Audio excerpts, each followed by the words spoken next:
With my favorite decade in baseball being the 2000s, I'm always looking back at the stats from the time. One of the stats that always caught my attention was the Tigers losing 119 games in 2003. Wanting to know how they lost so many games, I went down a rabbit hole that at the end had me wondering which starting rotation was the worst in the 2000s. For this video, I want to look at teams who didn't get a single start from a pitcher with an ERA plus above 99. ERA plus is a stat that takes into consideration different variables like a pitcher's ballpark and opponents, then compares them with numbers with the rest of the league. With 100 being league average, having an ERA plus of 90 means you're 10% worse than the average pitcher. One thing I want to make clear is that this video isn't meant to disrespect any player discussed. In fact, it's the opposite. A lot of these pitchers were put in very difficult situations. They were either too young to start or too inexperienced to lead the rotation. If the pitcher wasn't either of those things, they still had to deal with terrible offenses and defenses. As usual, I want to thank you all for checking out the video and I hope you enjoy it. Ending the 2001 season with a record of 66-96, the Detroit Tigers would suffer their 8th straight losing season. Right after the World Series ended, owner Mike Ilitch hired Marlins general manager Dave Dombrowski to serve as president of the team. After years of bad drafting and bad trades, Dave inherited a Tiger team that needed a lot of work.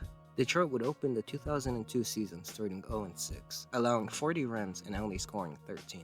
Seeing all he needed to see, Dombrowski fired general manager Randy Smith and assumed his role.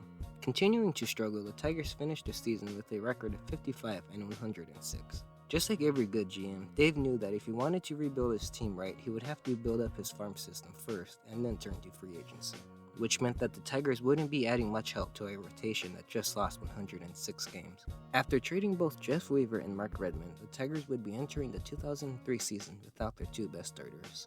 Having holes in the rotation that needed to be filled, the Tigers seemed to rush every pitching prospect they had to the big leagues that season. One of them being 20-year-old Jeremy Bonderman, who was acquired in the trade that sent away Jeff Weaver. Drafted by the Athletics with the 26th pick in the 2001 draft, Bonderman would be ranked as high as the 20th best prospect in baseball. With only one season in the minors and never going past high A, the Tigers would call up Bonderman for the 2003 season. Opening the season in the starting rotation, it's no surprise the 20-year-old had his worst month of the season in April, allowing 19 runs in 26 innings. Jeremy's debut would be on April 2nd against the Twins, in which he would allow 6 runs in 4 innings. After starting 4 games a month, Jeremy would be moved to the bullpen in September. His worst start would come on July 21st against the Red Sox, giving up 7 runs and 8 hits in 2 innings of work. Averaging 10 hits per 9, Bonderman had the 4th highest whip in the league with 1.5 and the 7th highest average against at 2.94. In his rookie season, Bonderman would finish with an ERA of 5.56 in 28 starts, leading to an ERA plus of 78. Even though he was moved to the bullpen for most of September, Jeremy had the second most losses in the league with 19. The only pitcher who had more losses than Bonderman that season was his teammate Mike Maroth. Drafted by the Red Sox in the 1998 draft, he would be traded to the Tigers during the 1999 season. Being called up in 2002, Mike finished his rookie season with an ERA plus of 95. With Jeff Weaver and Mark Redmond being traded away, Maroth entered the 2003 season as the opening day starter. Starting the most games on the team with 33, he would also lead the league in losses with 21. His 20th loss would be attended by former starter Brian Kingman. Kingman being the last pitcher to lose 20 games, doing so in 1980. In his worst start of the season, he would give up 3 home runs against the Red Sox. Mike's worst month would be July. In 32 innings, he gave up 9 home runs while only striking out 11. Home runs would be a problem for Maroth all season long, giving up the 3rd most home runs in the league with 34. Having the 2nd highest ERA and the 3rd highest average against, Mike ended the season with the league's lowest ERA plus at 75. After starting the season 0-9, the Tigers would get their first win on April 12th with Nate Cornejo on the mound. Drafted out of high school, Cornejo would be selected by the Tigers in the first round of the 1998 draft. Debuting in 2001, Nate would start 19 games with an ERA of 6.12 in his first 2 seasons. Beginning the 2003 season in the starting rotation, Cornejo would lead all Tigers pitchers in innings pitched. Starting 32 games, Nate would lose 17 of them while having the league's highest average against with 307. June ended up being Cornejo's worst month as he would allow 25 runs and 53 hits in 32 innings. Allowing hits was Nate's biggest problem as he led the Tigers starting rotation in hits per 9 with 10.9. Walks would be another problem as he gave up 58 walks while only striking out 46. One of his worst starts would be on June 24th at Fenway, allowing 10 hits and 3 walks in 4 innings. Nate ended up being the best starter in the Tigers rotation with an ERA of 4.67 and even carrying a no-hitter into the 7th inning against the White Sox. With the lowest ERA in the rotation, Cornejo also had the highest ERA plus with 92. Even though Nate walked more than he struck out, he didn't have the highest walk rate in the rotation. That would go to 26-year-old Gary Knotts. After spending 6 years in the minors, Gary would be called up in 2001. In 2 seasons with the Marlins, Knotts put up an ERA of 4.66 in 36 innings. During the 2002 offseason, Knotts would be traded to the Tigers in the Mark Redmond trade. To begin the season, Gary would be put in the starting rotation. In his first month as a starter, Gary allowed 23 hits and 12 earned runs in 19 innings. Towards the end of June, Knotts was sent down after having an ERA of 5.04. After spending July and August in the minors, Knotts would be called back up. September would end up being Gary's worst month of the season, giving up 22 runs in 20 innings. His worst start would also come in September, allowing 8 hits and 8 runs in 3 innings against the Yankees. Out of the starting rotation, Gary had the highest walks per 9 at 4.4 and the highest whip of 1.6. Finishing the season with an ERA of 6.04, Knotts was tied with the lowest ERA plus in the rotation with 71. The starter who tied Knotts for the lowest ERA plus in the rotation was Adam Bernero. Signed by the Tigers in 1999, Adam would have an ERA of 5.82 entering the 2003 season. After a decent April, it would be downhill for Adam, getting his worst start in May, allowing 8 runs in 3 innings. June would be just as tough for Bernero as he gave up 20 runs in 29 innings. With 17 starts and an ERA of 6.08, Adam was traded to the Rockies in July. Taking his spot would be Matt Roney, a rookie that was purchased from the Pirates in the 2002 offseason. Making his debut in 2003, Roney would be put in the bullpen until Adam Bernero was traded. Matt's worst start came against the Mariners, in which he allowed 7 runs in 2 innings. Walks would be a problem for Matt, finishing the season with more walks than strikeouts. In August, after having an ERA of 6.08 in 11 starts, Roney was taken out of the rotation. Taking his spot for the rest of the season would be Nate Robertson. Acquired from the Marlins in the 2002 offseason, Nate had an ERA of 11 in 6 games for Florida. One of Robertson's worst starts came against the Twins, allowing 4 walks and 6 runs in 5 innings. With the rotation's highest walks and hits per 9, Nate ended the season with a rotation high whip of 1.7. Finishing the season with 8 starts, Robertson posted an ERA of 5.44 and an ERA plus of 80. Now, these next 3 pitchers were never really part of the rotation. They were relievers that were called upon when the Tigers dealt with injuries or demotions. Drafted by the Tigers in the 2002 Rule 5 draft, Will Ledesma would make his Major League debut the following season. Being used as a starter from July 8th to August 16th, Ledesma started 8 games. In that time, he would allow 26 runs in 35 innings, ending the season with an ERA plus of 75. Debuting in 2002, Shane Lukes would begin the 2003 season in the bullpen. Throwing an ERA of 7.2, the Tigers would put Lukes in the starting rotation from August 21st to September 24th. Starting 4 games, Lukes threw 15 innings with an ERA of 7, finishing the year with an ERA plus of 61. After his release from Seattle, the Tigers signed Chris Mears during the 2002 offseason. Making his Major League debut in 2003, Chris was used as a reliever until starting 3 games in September. In those 3 games, he had an ERA of 10.4, ending his season with an ERA plus of 80. Having 35% of games started by first-year rookies, it's easy to see why the Tigers lost 119 games. While they were the worst staff in baseball, the Tigers' offense and defense was just as bad. Dmitry Young, Carlos Pena, and Eric Munson were the only batters that posted an OPS plus above 100. Even with Dmitry Young having the best season of his career, the Tigers still had one of, if not the worst offense in the league. Finishing the season with the league's lowest average and on-base percentage, Detroit had the 3rd lowest OPS plus with 83. The few times the Tigers would be able to get runners on base, the offense never seemed to bring them home. Averaging only 3.6 runs per game, the Tigers starters would have to throw at least a quality start to get a win. With a bad offense, you would think that the defense at least made up for the lack of runs, but it was the opposite. The Tigers' defense had the 2nd most errors with 138, leading to the league's 2nd worst fielding percentage. All year round, the defense either extended innings or lost games for their pitchers. One of those games being on April 20th against the Royals. In a tied game and throwing a quality start in the 9th, Mike Maroth would earn a loss after back-to-back errors. Taking the mound with one of the league's worst offenses and defenses, every Detroit pitcher had the cards stacked against them. During the 2003 season, when the Tigers were losing, their division rival Orioles were having a bounce-back season. Led by a 26-year-old Carlos Beltran, the Orioles would finish the year with a record of 83-79. While the record was only good enough for third place, it was a big improvement on the previous year's record of 62-100.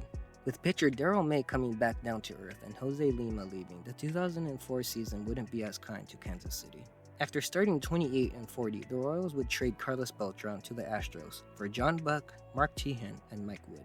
Finishing 2004 with a record of 58-104, one of the few bright spots of the season was 20-year-old Zack Greinke. Having one of the cheapest owners in the game, the Royals' payroll for the 2005 season would be $38 million, the second lowest in the league. After trading starter Darrell May and spot starter Denis Reyes not returning, the Royals would sign starter Jose Lima to a one-year, $2.5 million contract. Entering his 12th season in the league, at age 32, Lima would be rejoining Kansas City after throwing a 4.7 ERA with the Dodgers. From 1994 to 2004, Lima would start 199 games, putting up an ERA of 5. To begin the 2005 season, the Royals would give Lima the start on opening day.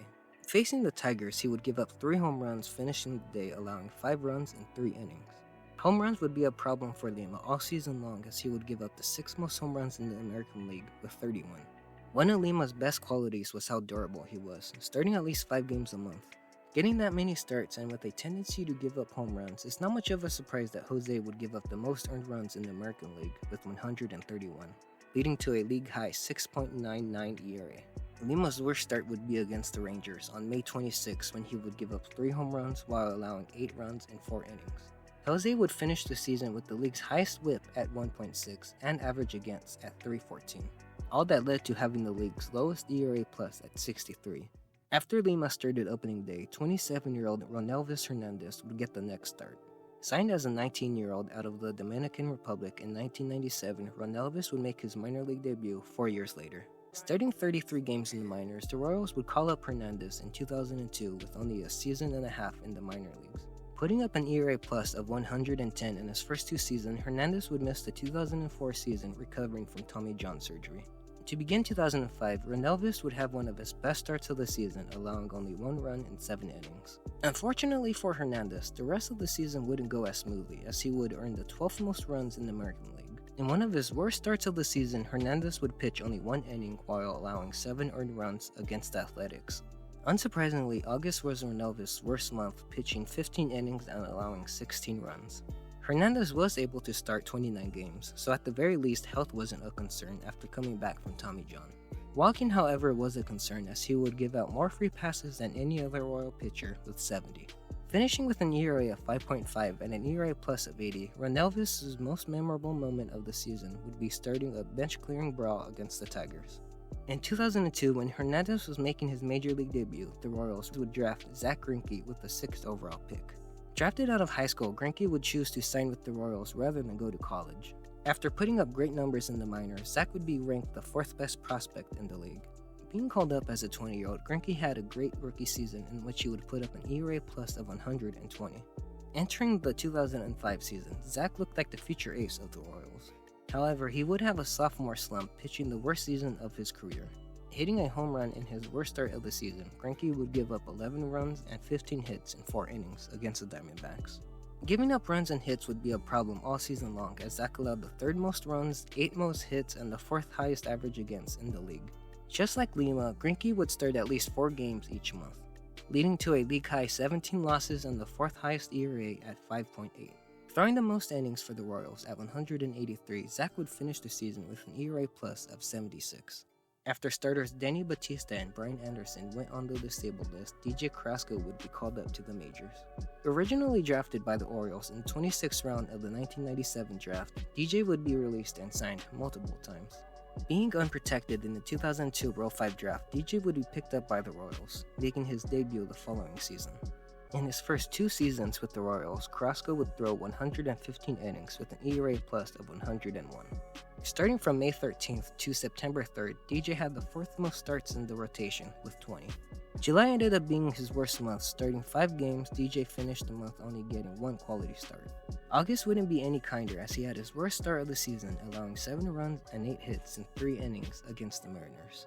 Walking 4 batters a game, DJ would walk more batters than he struck out, walking 51 and striking out 49. With an ERA of 4.79, Carrasco had the highest ERA plus in the starting rotation with 92. Still needing to fill the holes left by Brian Anderson and Danny Batista, the Royals called up J.P. Howell after starting only a season and a half in the minors.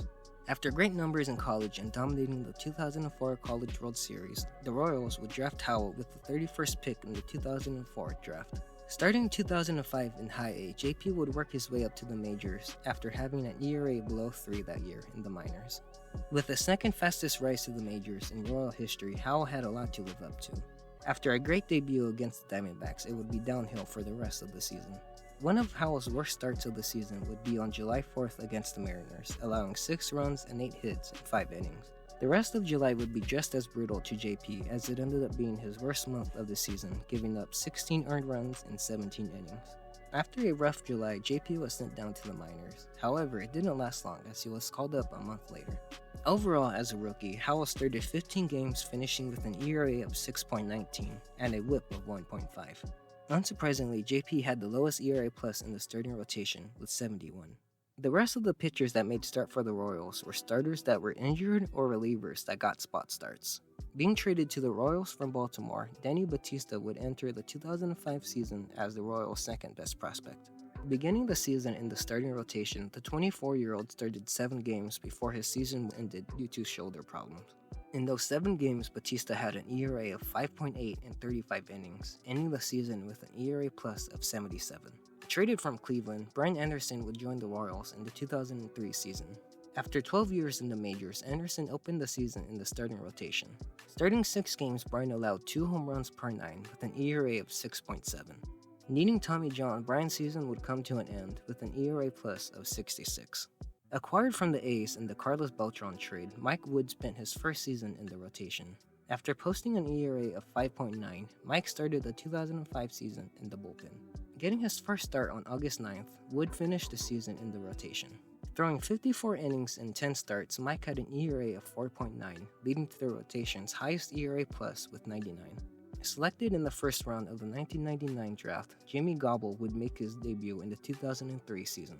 Posting an ERA of 5 in his first 2 years, Jimmy would open the 2005 season in the bullpen. Needing a starter in September, Gobble ended up getting 4 starts that month. Throwing 17 innings, Jimmy would have an ERA of 4.6, leading to an ERA plus of 78. Drafted with the 17th pick in the 1999 draft, Kyle Snyder will go on to have an injury-filled run with the Royals. Starting only 15 games in the majors due to injury, Snyder would open the 2005 season in the bullpen. Getting 3 spot starts in July and August, Kyle would end up allowing 20 earned runs in 12 innings. Having an ERA of 14 in his 3 starts, Snyder would finish the season with an ERA plus of 66. After being let go by the Giants, Ryan Jensen would go on to sign with the Royals in the 2004 offseason. Needing a starter, the Royals would call up Jensen towards the end of May. Throwing 13 innings in 3 starts, Ryan allowed 11 runs before being put in the bullpen. Jensen would finish the season with an ERA plus of 63. Just like the Tigers, Kansas City had more problems than just a bad starting rotation. Even with 4 batters having an OPS above 800, the Royals finished in the bottom 10 in most offensive categories. From July 28th through August 19th, the Royals would lose 19 straight games, averaging 3.5 runs per game during that span. Ending the season with the 6th lowest OPS plus, Kansas City would score the 9th lowest runs per game. Zach Greinke would find out firsthand how bad the offense was. In his first 7 games of the season, the Royals scored a total of 9 runs. While the Royals' batters were better than Detroit's, the same can't be said for the defense. Kansas City would finish the season tied for worst fielding percentage and having the league's most errors with 125.